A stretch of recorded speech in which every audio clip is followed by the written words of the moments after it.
안녕하세요.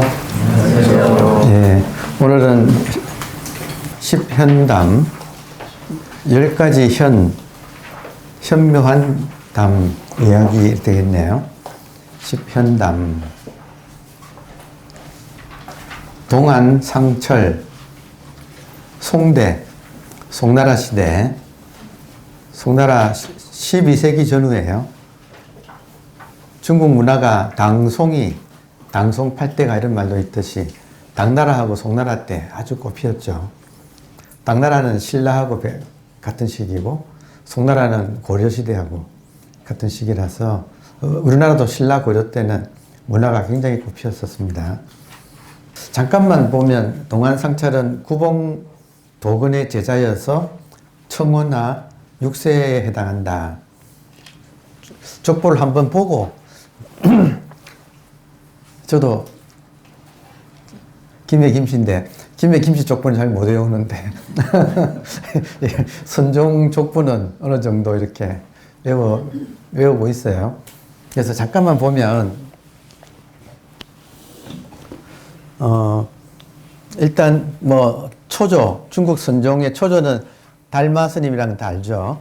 보리달마인데 내려와서 육조 조계 해능에 의해서 아주 크게 이제 꽃이 피는데 조계에서 살았던 해능. 앞에 두 글자는 이분들이 산 지명입니다. 그래서 조계 해능. 7조가 청원 행사.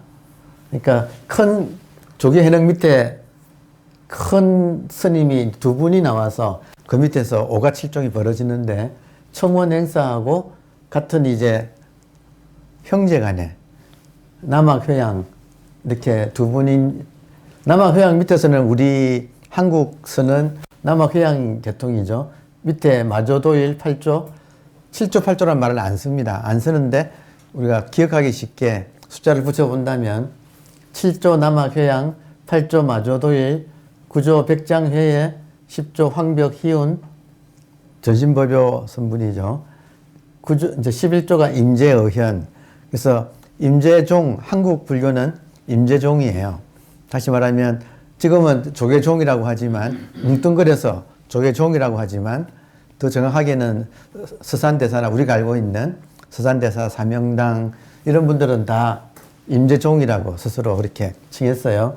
그리고 그 밑에 임재 밑에 삼성해연에서 임재종이 쭉 내려와서 저 하대에 이제 임재종 양기파하고 황룡파가 둘로 나누어져. 그런데 한국은 임재종 양기파. 그러니까 지금 계속 제가 기회 날 때마다 우리 족보를. 근데 족보가 참 안 외워지는데 현장에 가면 다 외워져요. 답사를 여러 번 갔어요. 그래서 가서 보면 이제 저절로 가보니까 남학이라고 하는 산에 마조도일, 백장산, 황벽산, 임재의연이 살았던 임재 이게 다 지명이거든요. 그러니까 거기 가보면 저절로 이제 거기 살았던 분들이 이게 다 외워집니다. 그리고 같은 이제 청원 행사 밑에 남학회양하고 형제지간인 청원 행사 밑에 석두희천. 그러니까 석두와 마조가 또 이렇게 사촌간이죠. 석두와 마조가 이제 굉장히 융성한 그런 분들이고 석두 밑에 약산유엄, 밑에 도원지, 석상경저, 밑에 구봉도건 12조네요. 12조 석상경저가 임재하고 같은 학렬이니까 12조 구봉도건이 지은 것이 구봉도건의 제자가 동안상철인데 13조 동안상철이 지은 게 지금 10현담인데 워낙 좋은 시예요. 그래서 지금 족보를 좀 알면 이런 식으로 동안상철이 지었구나. 근데 도원지의 또 형제간이 우남담성이라고 있었는데 우남담성이 더 유명해요. 도원지보다. 우남담성 밑에 동산양계 밑에 조선 본적이 나와서 요거는 특이하게 동조종이 아니고 조동종이라고. 그래서 조선 본적이 동산양계를 모시고 조동종을 창설했는데 이 조자가 조선 본적이라는 설도 있고 또 조계해능의 조라고 하는 그 설도 있어요. 그래서 어쨌든 동산양계 조선 본적에 의해서 조동종, 조계해능에 하고 동산양계 이렇게 해도 돼요. 그 조선본적이 자기를 낮춰서 창설은 조선본적이 했지만 자기하고 스승할 때 자기 이름을 먼저 넣은 게 아니라 조계해능을 넣고 조계해능 밑에서 동산양계를 따서 조동종이라고 한다고 하는 설도 있어서 뭐 그렇게 우리는 알면 되고, 조동종이 지금 묵조선은 중국하고 한국에서는 거의 사라졌는데 일본에서는 묵조선이 가장 활발해요. 묵조선, 조동종에서 나온 묵조선은 지금 일본은 임재종보다도 조동종이 더 활발해서 하여튼 인연 되면 조동종 에이헤이지 총본산에 가서 템플스테이를 한번 해볼까 싶어요. 그래서 아무튼 그렇게 해서 조동종이 이렇게 내려오는데, 조동종의 형제지간이니까 반계라고 좀 여기서는 책에서는 그렇게 표현을 했거든요. 그러니까 동안상철은 조동종의, 크게 보면 조동종에 속하는 선사다. 그리고 조동종의 특징은 뭐냐면 섬세해요.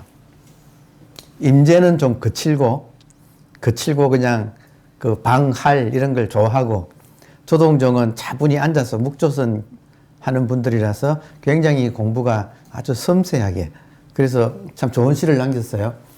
좋은 선시는 조동종 스님들이 많이 남겼어요.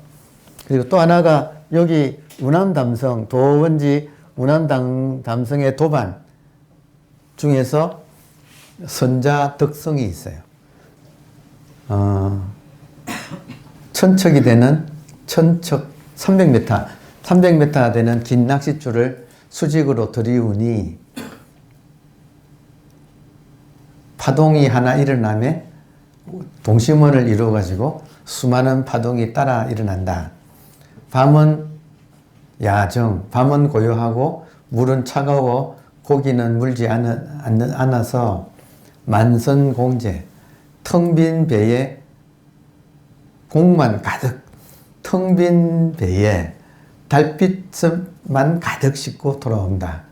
참 그 뱃사공, 선자란 말이 뱃사공이라는 뜻이에요. 선자 특성이 이제 남긴 참 멋진 시죠. 그러니까 이런 시들이 지금 조동종의 반계라고 이제 할 수가 있겠네요. 그래서 아무튼 그런 분들이 활약했던 시대에 동안상철 스님이 구봉도건의 제자다. 저는 구봉도건을 또 개인적으로는 굉장히 또 인상 깊은 선사인데, 왜냐하면 그 석상경저 스님은 특히 석상경저는 그 묵조선의 시조라고 할 수 있을 정도인데, 이분은 특히 정말로 오직 않는 것을 강조한 분이에요. 그래서 그 석상경저가 않는 것을 중시를 해서 그 가풍은 이제 고요히 앉아 있는 것을 가장 중시하는 그런 가풍인데, 석상경저가 후계를 정하지 않고 죽었어요. 그러니까 석상경저가 후계를 안 정하고 죽으니까 제자들끼리 모여가지고 그 후계자를 뽑았는데, 그 어떤 사람을 뽑았느냐면 제자들이 보기에 가장 잘 앉는 사람, 탁 앉으면 안 움직이는 가장 잘 앉는 사람을 후계자로 뽑았어요. 그래서 이제 그분이 그 이제 법상에 올라서 후계자로서 법상에서 이렇게 그 술법을 하게 되었는데, 구봉도건이 술법하기 전에 손 들고 이의가 있습니다. 그래서 스승인 석상경저 스님의 법을 보여주셔야 그 후계자로 인정하고 따르겠습니다. 이렇게 이야기를 한 거예요. 그러니까 스승의 석상경제의 법은 어떤 법이었습니까? 하고 질문을 구봉도건이 하니까 이제 그분은 제1좌라고 기록이 되어 있어요. 제1좌는 뭐냐면 제자들 중에서 제일 고참, 그리고 뭐 제일 잘 앉고 이제 하여튼 그런 분이었는데, 그 제1좌가 하는 소리가, 그렇다면 내 법을 못 믿겠는가? 내가 보여주겠다 하고 향을 탁 태우고, 그 향 한 대가 다 타기 전에 내가 앉는 것이 무엇이라는 걸 보여주겠다 하고 앉아서 향 한 대가 다 타기 전에 죽어버렸어요. 법상에서. 너무 잘 앉아가지고. 그래서 그 나머지 제자들이 큰일 났잖아요. 하여튼 법자에 앉은 채로 그냥 그대로 가버렸어요.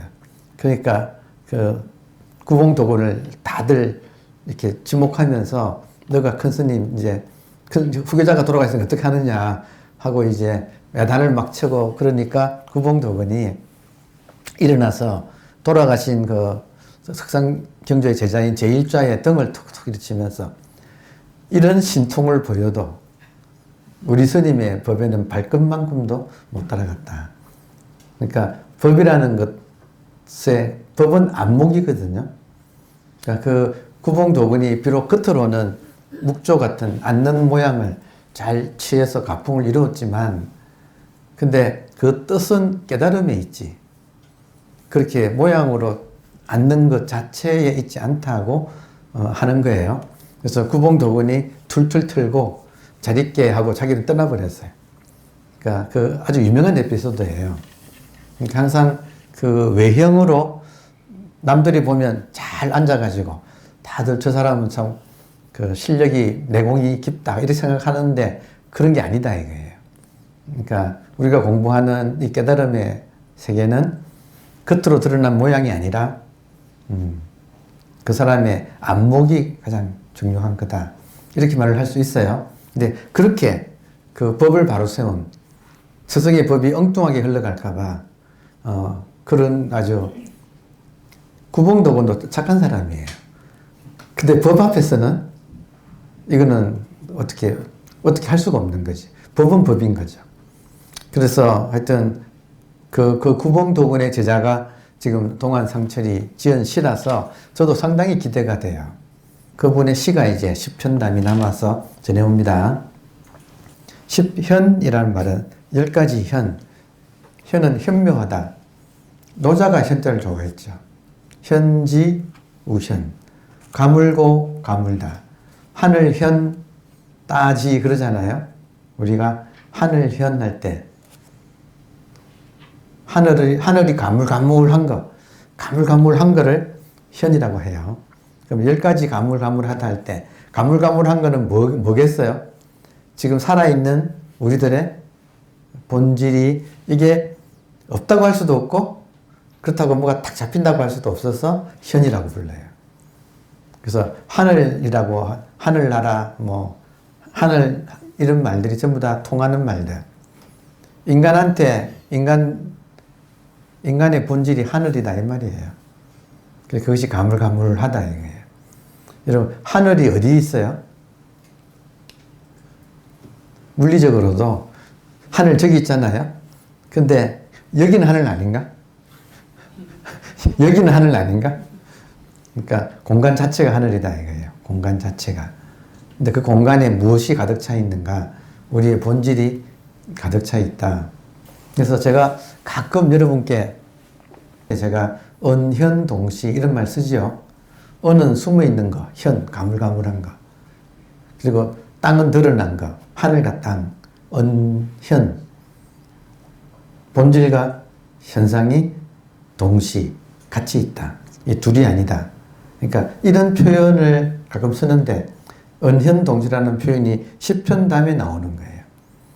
그러니까 지금 이 세계의 존재 원리를 화엄에서는 10가지로 설명을 했는데 그 중에 하나가 언현동시, 본질과 현상이 동시에 있다. 그러니까 그 말을 지금 출처가 10편담이에요. 10편문이에요. 근데 지금 이 시는 10편문하고는 직접 관계는 없다.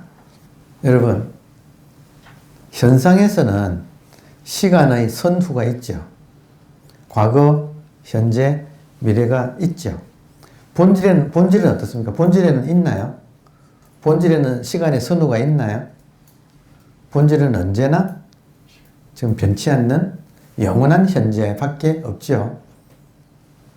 본질의 시간을 어상대에서는 10세라고 불렀고 현상의 시간은 9세라고. 과거, 현재, 미래를 한 번 더 나눈 거. 과거, 현재, 과거, 미래. 현재, 과거, 현재, 현재, 미래. 미래, 과거, 미래에서 보는 과거, 미래의 현재, 미래에서 보는 또 미래. 이렇게 9개로 나뉜다. 9세. 현상의 시간은 9세예요. 서양에서는 크로노스라고 불렀어요. 현상의 시간. 현상의 시간을 관장하는 신을 서양에서는 크로노스라고 부르고 이 본질의 시간은 카이로스라고 불렀어요. 그러니까 서양에서도 같은 개념이 있었어요. 그래서 시간의 신 중에서 크로노스 신하고 카이로스 신이 항상 이게 인간의 이 존재의 문제를 대변하는 그런 역할을 해요. 자, 그렇다면 지금 본질의 입장에서는 여러분 본질의 입장에서 과거, 현재, 미래가 동시다. 이 말 들어오나요? 본질의 입장에서는 과거, 현재, 미래가 동시다. 오케이? 그래서 가끔 가다가 그 동시성의 원리라는 이런 말들을 철학에서는 많이 해요. 그러니까 이 말은 뭐냐면 현재에 있으면서 과거나 미래가 현재에 동시에 일어나는 이거는 본질 입장에서는 그렇다 이거예요. 그러니까 만약에 인간이 현상에서만 살면 과거, 현재, 미래에 이 흐르는 시간을 벗어날 수 없지만 만약에 인간이 본질에 완전히 익어져서 본질의 세계를 탁 이렇게 맛볼 수 있다면 거기에는 과거, 현재, 미래가 동시에 있어요. 그래서 가끔 가다가 이제 철학하고 과학이 좀 만나면서 동시성의 문제가 현대 많이 대두되거든요. 과거, 현재, 미래가 동시에 있다. 과거, 현재, 미래의 이 동시에 주어지면 우리가 감당을 할까요? 못할까요? 이 엄청난 급의 영혼의 급을 인간이 동시에 받으면 이걸 감당을 할까요? 못할까요? 못하니까 조금씩 경험하게 해준다. 이렇게 설명을 한다 이거예요. 시간의 본질과 현상을. 제가 지금 드린 말씀은 하여튼 서양 철학에서 많이 이야기하는 문제들이에요. 그러니까 지금 동시란 말이 나와서 간단하게 설명을 드렸는데 동시가 어려운 게 아니다. 본질에만 우리가 통하면 과거, 미래가 현재에 있다. 그러니까 모든 것이 가능해지는 새로운 시간대가 열릴 수 있다. 그러니까 이런 가능성을 과학에서 특히 많이 말하고 있습니다. 지금 10편 담이잖아요. 앞에 5수는 종지. 종은 어떤 종자에 지는 요지죠. 어떤 요지를 다루고 있는데 비해 뒤의 5수는 수행의 요체를 말하고 있으나 그러니까 역시 종지, 이론과 실천을 5개로 말하고 있으나 모두가 도노의 처지에서 내뱉은 말들이므로 도노라는 말은 단박에 깨닫는다는 말이죠. 맞아요? 돈자라는 말이 동시라는 말이에요. 돈자가. 도노라는 말은 과거, 현재, 미래를 동시에 깨닫는다. 이 말하고 같아요. 그러니까 돈이라는 말은 번역하면 단박이란 말인데 깨달을 때는 과거, 현재, 미래의 시간을 초월해서 깨닫는 거예요. 자, 과거, 현재, 미래는 꿈속의 시간. 꿈을 깨면 그 꿈속의 시간은 전부 한 찰나에 일어난 거죠. 그러니까 꿈을 깬 시간은 말할 때는 도노를 말하고 꿈속의 시간은 점이라는 말로 표현해요. 그러니까 돈점이란 말이 있잖아요. 돈점. 돈은 깨달음의 세계를 말할 때 깨달음은 본질을 말하기 때문에 본질의 세계는 돈이고 현상의 세계는 점이다. 이렇게 표현할 수 있어요. 예. 다음에 모두 도노의 처지에서 내뱉은 말들임. 다시 말하면 본질을 노래한 노래다. 현상을 노래한 게 아니고 본질을 노래했다. 그래서 어느 한학은 다른 9을 내포하고 있다. 지금 동시기 때문에 이 동시라는 것이 시간적으로도 동시지만 공간적으로도 겹쳐 있다. 동시다. 공간적으로도 겹쳐 있어서 하나의 시가 나머지 9을 다 포함한다. 그런 이제 말이에요. 그러니까 이런 식의 사고방식이 본질한테는 통한다. 본질한테는 이런 식으로 사고를 해야 돼. 시부도는 1, 소를 이제 찾아 나선다. 신무, 다음에 견적, 발자국을 본다. 견우, 손가락질을 본다. 그리고 4번은 덕우, 소를 이제 얻는다. 소 코를 깬다. 5번은 모구, 소를 친다. 그리고 6번은 기우기가, 소를 타고 집으로 돌아온다. 7번은 집으로 돌아오니까 소는 사라지고 사람만 남는다. 망무, 존인. 8번은 사람도 다 사라졌다. 인우, 구망. 9번은 반본환은 고향으로 존재의 본질로 완전히 돌아 나온다. 한번 사람이 180도 가서 360도로 원점으로 완전히 돌아온다. 순수한 인간이 가장 순수한 모습으로 돌아 나온다. 그리고 10번은 입전수수. 이제는 시장에 들어가서 보살행을 한다. 사람들을 도운다. 그러니까 이거는 지금 차례가 있잖아요. 공부하는 과정에서. 근데 지금 10편 담은 이렇게 차례로 나열한 게 아니라 그냥 1번이 10번하고 5번하고 다 통한다. 이제 그런 의미에서 이 지금 말을 좀 다르다 한 표현을 한 거예요. 근데 보세요. 근데 시부도하고 다르지도 않아요. 뭐냐면 시부도가 가면 절에 가면 대웅전 담벼락에 보면 시부도를 많이 그려놨어요. 이해되나요? 이게 10가지를 소를 시무도, 시부도, 심우, 소를 찾는 이 그림을 10가지로 쭉 나열해서 그렸는데 모든 그림이 알고 보면 모든 시부도는 벽은 네모꼴이고 동그라미를 먼저 치고 그 안에다가 그려요. 그러니까 1번이나 10번이나 동그라미는 본질을 말한다. 동시. 그리고 그 안에 그려진 그림은 현상. 그러니까 지금 수행의 모습도 본질하고 현상이 같이 있다는 뜻이에요. 그러니까 1번에서도 이미 동그라미는 나와 있어. 동그라미가 본질을 상징해요. 그러니까 8번에 가면 동그라미만 남아. 현상은 다 사라지고. 그리고 그 동그라미에서 살 수 없어서 9번은 물이 흐르고 꽃이 피고 10번은 시장통으로 들어가서 보살행을 하고. 그러니까 이런 것이 그러니까 항상 볼 때 모든 걸 볼 때 시부도도 보시면 앞으로 여러분 저리 가서 보시면 동그라미하고 그 안에 그려진 그림을 같이 본다.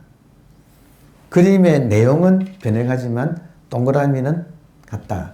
그러면 우리가 지금 인생을 지금 뭐 20년, 30년, 40년, 50년, 60년 살았는데 인생은 다르냐 이거예요. 인생의 순간순간 모습은 계속 변해왔지만 어디서 살았냐 이거예요. 우리가 어디서 살았냐. 지금 한 개 동그라미라고 표현되는 우리 각자의 본질. 그냥 꼭 언어로 표현하자면 모든 건 바뀌는데 바뀌지 않는 것이 인간한테는 있다. 여러분 지금 아직도 젊은 기분이 있죠.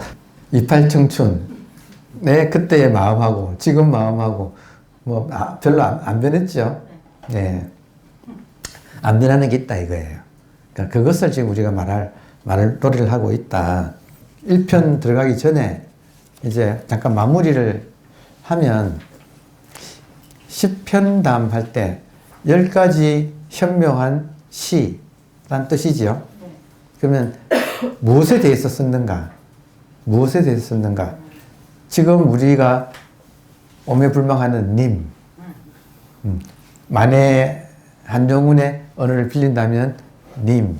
그럼 그 님이 무엇인가 이거예요. 그 님이 무엇인가. 그러면 시편담 할 때 현, 가물현자로 표현되는 그 님이 무엇인가를 지금 우리가 공부를 하는데, 자, 님이 무엇인가가 하나고, 우리 공부가 두 가지가 있는데, 하나는 님이 무엇인가, 님이 무엇인가를 이 먹고라고 해요.